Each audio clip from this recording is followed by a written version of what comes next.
Okay, hello everybody, this is the Harbinger, this is Wingspan on Steam, and this is our opening hand. So European Goldfinch is a bird a lot of people are very excited about. I think it's not that good in a two-player scenario. Or it's good, but it's not good out of the gate, since it doesn't really provide you with anything but a decent chunk of points. So I don't think this is our guy. Yellow-billed cuckoo could be okay. They lay eggs when the opponent lays eggs, and we need those kinds of eggs for the second round and goal. But yeah, all in all of these are really expensive, and that's an issue. And Northern Bobite also really expensive. Grey Lag Goose really expensive. They are. You can say they aren't that much more expensive than these other guys, but 3 of the same food out of the gate is basically costing you 4 food, unless you want to spend some turns in the forest first. And we can't really afford that either. So I'm not too sure if you're keeping either of these. Omnivore Expert is a really good bonus card. That makes me more likely want to pick the yellow-billed cuckoo here. They are now a 7-point bird that also gives us additional resources every now and then. They don't help us to get food, but maybe we don't need them to. We do need a bird for this guy to lay his eggs into. That could be a Clark's Grab. Clark's Grab is not one of my favorite birds because it doesn't give you a resource advantage. It lets you look at additional cards. It's a star nest. It's very cheap, so it's okay for it's very okay for its cost. It has a lot of utility, but yeah, not too excited about it. But I prefer it over a lot of the other utility-less birds we are offered here. Do we care about the house wren, maybe? It has lots of egg space, which we don't really get too much use for. It's a guaranteed point on the board for a white and no powers that comes down the line, but not enough to be excited about, I think. But Omnivore Expert here is going to be really good, I think. Picking up the Clark's Grab is a decent early priority here. I don't think Barnold is that necessary, so let's not take that. And let's not spend the Nectar to pick on a second card here, because we need a Nectar to be able to play the yellow-billed cuckoo before we are taking food in the forest. So we could do that, or we could do something else. Let's play the Clark's Grab first for the fish we kept. The reason we play this guy first is that in case it pops up a card here we really wanted to be able to take it with activated ability in the wetlands. It didn't happen, but it could very well have happened here. And now we are prepared with available egg space in the correct habitat for the yellow-billed cuckoo, so if the opponent ever goes to the grasslands, we can get some freebies out of that. And the opponent has played a white wagtail and American robin. The white wagtail, to get any amount of value out of this guy, they do have to do activations of the grasslands. So this girl here is an indication that we are going to get value out of the yellow-billed cuckoo. Okay, let's take a look at some birds here. Thecla's lark is resource advantage. It's a little bit iffy to be able to deal with it, and it also lays claim to specific nest type egg capacities, specifically its own. So it's a little bit hard to confidently go for the Thecla's lark here. Maybe we much rather want to go for something like a red-headed woodpecker. It's possible food advantage, and hello there, Bonellis eagle. We do get additional eggs from this guy. we don't have any way to gain additional food, and I think additional food is the next thing we want to work towards. And I do think the Bonelli's Eagle as a final play is too good of a thing to pass up. So let's sack the Teacher's Lark. And yeah, the Red-Headed Woodpecker is also a 6-pointer because of Omnivore Expert, so that's also good. And yeah, hopefully we can get the free eggs so we can play this guy next turn. If not, we will have to lay eggs ourselves. It's not a horrible thing to lay eggs ourselves. It's just really really inefficient for what we are doing here.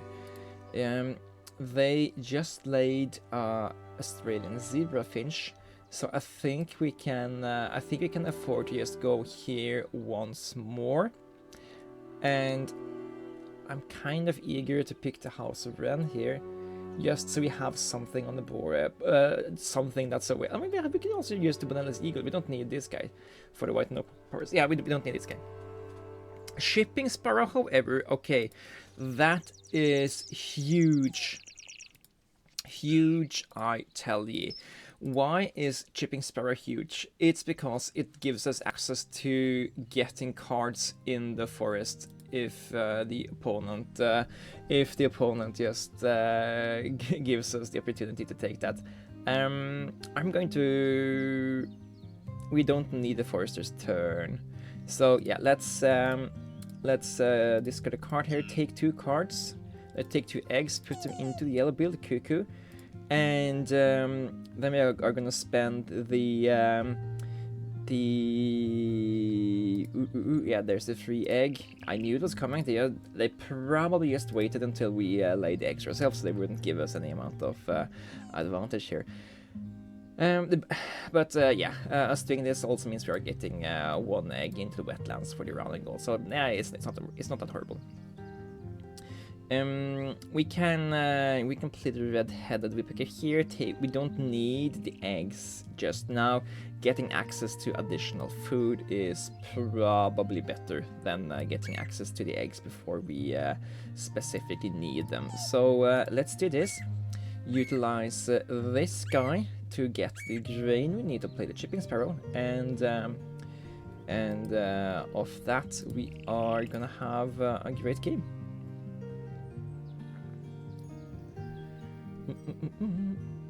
Oh, okay. Corsican Nuthatch could help us win out the white no power. Also together with... Okay, never mind. The opponent took it. That's fine. I didn't want it anyway. And let's continue to look at other stuff here. Northern Cardinal is food advantage and the final running goal, but I don't think it's good enough for us to prioritize picking up here. Let's just go here, take these 2 foods, try to find one of the grains, and there it is. Yes, and thank you. And then we go here, and now we can get access to decent chunks of food while also getting a single egg. And it's also a little bit more egg capacity in specific egg nests, so we can like that. Now, what we really need is Eurasian colored dove is actually pretty decent for us.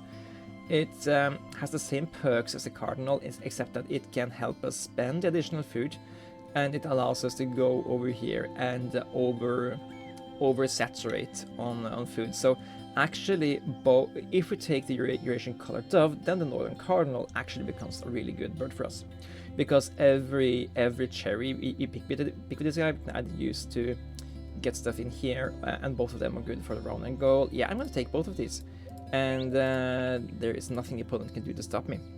3.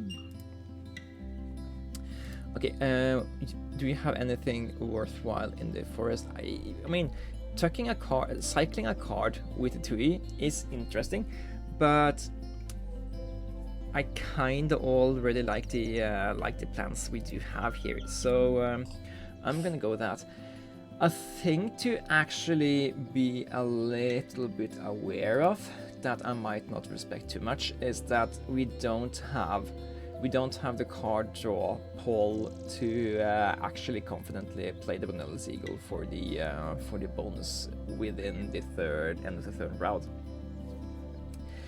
That actually might be a slight problem, but it's not something I'm going to criticize myself too much in. And for now, let's just no, I can't go back and take the nectar because it was a reroll. Oh, that's so stupid. That's so stupid. We should have paid attention to the fact that this guy needs specific foods to be in the bird feeder, and oh, that's just an outright point loss. If you take into account we have the Eurasian collared dove here. Oh, that's so stupid. So stupid of me. Yeah. But it's fine. It's the way it is, and we will learn from that. 2 turns left, meaning we can play out this guy. Take the food available here. Gain a cherry. Put eggs into correct nest types. I guess caching this thing is as good as taking it. So yeah, we do get enough. We do already get 4 food a turn here. We don't need the 5th food. We can even we can also cache it to the or spend it to tuck a card, but it's borderline a caching action. So yeah.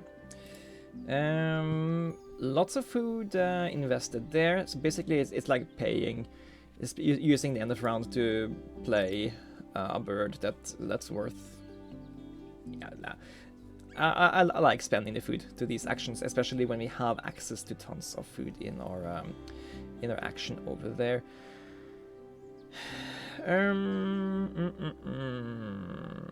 I do think we want to respect the fact that card draw is what we're doing the worst of, and food intake is something we're doing really good of. So I'm going to go here, try to get as many nectars as we can, and a reroll if possible. Get some eggs, get some other good stuff. Yeah, sure. Take the grain this time. And then we can go over here, spend a nectar to do a reroll, and see what we get here. So we specifically care about omnivore birds. Pacific black duck is never gonna be a good card, even if we are on omnivore play. Great crested grub, is that something we care about just for the sake of drawing additional cards? I think it's too late for this guy to actually be worth it at only 3 points. So let's just take whatever stuff we're getting here. Wattlebird is never seeing play. So let's just toss that back out into the ether. Maybe Eastern Roselia isn't the worst thing. It gives us tons of additional food, which is stuff we care about. And then we can utilize this guy to prop up the Eurasian collared dove. It gives us 2 additional food every time, so it's totally fine to overpay for it instead of spending a turn to get the food first. And then I think we focus on playing the red-breast shriek. Thank you for the free eggs, opponent. And yeah, we're gonna play the red-backed shriek, and we are hopefully gonna get tons of value from these actions here. We need not too many nectars. I mean, we can also take extra nectars and spend to the Eurasian collared dove. So let's not be too worried about our expenditures here. Yeah, you're gonna cache from now on. We are getting enough food from this habitat that we don't need you to actually take food. You can cache food from now on. And we play out the red-backed shriek. basically because it's a 7-pointer because of the omnivore rules.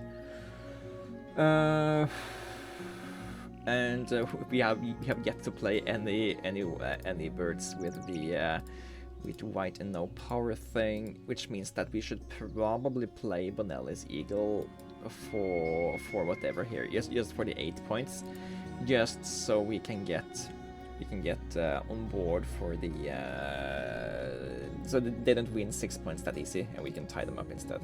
So yeah, not too great, not too bad. Thinky. I think we play it in here, so we can also spend excess food to lay eggs. Yeah, that's probably going to be the correct play. I don't think we should spend any more actions drawing cards, because we earn absolutely nothing by going to the wetlands except for drawing additional cards, and we can already gain 4 or 5 points from going to the other habitats here. Yeah, spending turns to pick up these guys and then spending turns to play them out is never gonna be worth more than just outright laying 4 eggs. So I think this is the this is what we're doing the remainder of the game here. Leave the reins in the bird feeder so you can take them with you. Scoop. We also need to be diligent and spend food, because we can only spend 5 food to the Eurasian colored dove.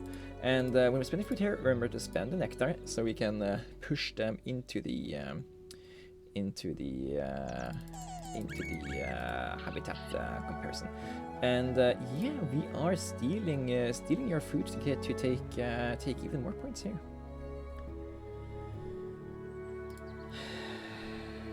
Getting more foods here means that we aren't earning anything by going here, or maybe we are earning these 2 points, but that's not really that much.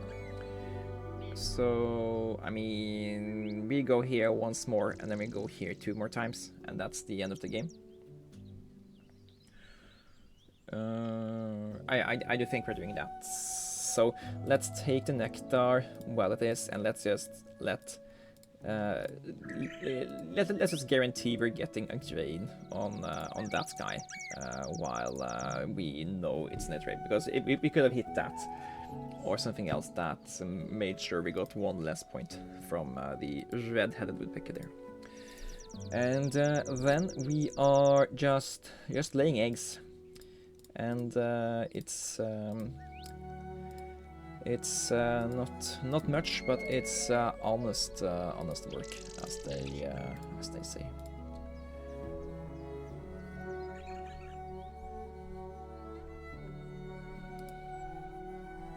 And maybe it was wrong to actually take food the last time there. We did get quite a few food from the opponent, but it's also, we are also running out of egg capacity here, so yeah, math is hard some days, and this day is one of those days. Okay, we shared the last one there. It's a bit of a bummer. We could maybe, if we had known that, it could have been worth picking up and playing out one of these, but they're 3-pointers, and they are never that attractive to me to play out, just 3-pointers. And so that, together with winning the nectars, and yeah, maybe there's something to it there. But yeah, I'm not too confident in that this is a really good scoring game, but I think it's well beyond 100. we didn't really get a resource advantage early, and that is what is going to take the game down below average. Clock Scrab is a good utility bird, but it doesn't give you resource advantage, which is really what you want from stuff. But he was very key in this game anyway, together with the yellow-billed cuckoo. He did get us points on the board for the 2 first running goals, and he helped us look at a lot more cards. So he did a good job within his domain, and he was the only wetlands bird we cared about picking up, playing out this game. If the opponent had any of the birds that gave us cards and actually activated them, it would have been really good for us, because we were struggling for cards the entire game. We had to play the Bonelli's Eagle without tucking anything, which is really feel bad. Every card you tuck with this guy both saves us food cost while also giving us additional points. And that saved food cost could have gone to feed the Eurasian colored dove instead. But yeah. Otherwise, I think we did a lot of correct plays, even though we could probably have done some of them better. Specifically, I'm thinking we could have stopped taking the grains from the woodpecker a little bit early and just caged them on this guy. Also, that stupid mistake where we took the wrong nectar, so this guy couldn't get the one more grain. That was also a little bit annoying. But yeah, it's like we did a lot of correct decisions, but we didn't pay enough attention to the details, and we could probably have had 112, 13, 14, 15, maybe. So I don't think this would have been an above average game, no matter what kind of decisions we did, because it was just a so badly stacked opening hand for the opportunity you have to play a good game, and we didn't really find any outs during the game either. Chipping Sparrow kind of is an out, but when we play this guy already after having a yellow-billed cuckoo that's basically sitting here holding up a spot, doing nothing in the forest, and is really we play lots of expensive cards, and they don't really do enough for what we do. European Goldfinch could have gained us 7 points over the course of the game. So, and considering that we picked this guy over the Goldfinch, there is some debate to be had there. Did this guy actually contribute enough tempo that it was worth having this guy over the European Goldfinch? Probably not. And yeah, I usually think that this guy is decently bad. I picked this guy because of Omnivore and the fact that he could go well together with the Clark's Grab for the first 2 round goals, and I don't think that is enough. We ended up going here to take some eggs anyway, and then we got to the Shipping Sparrow, and this guy held up our egg production okay-ish. But yeah, that's just my post-game thoughts. Anyways, thanks for watching, and Harbinger, this is Wingspan on Steam, and I will see you guys in the next one.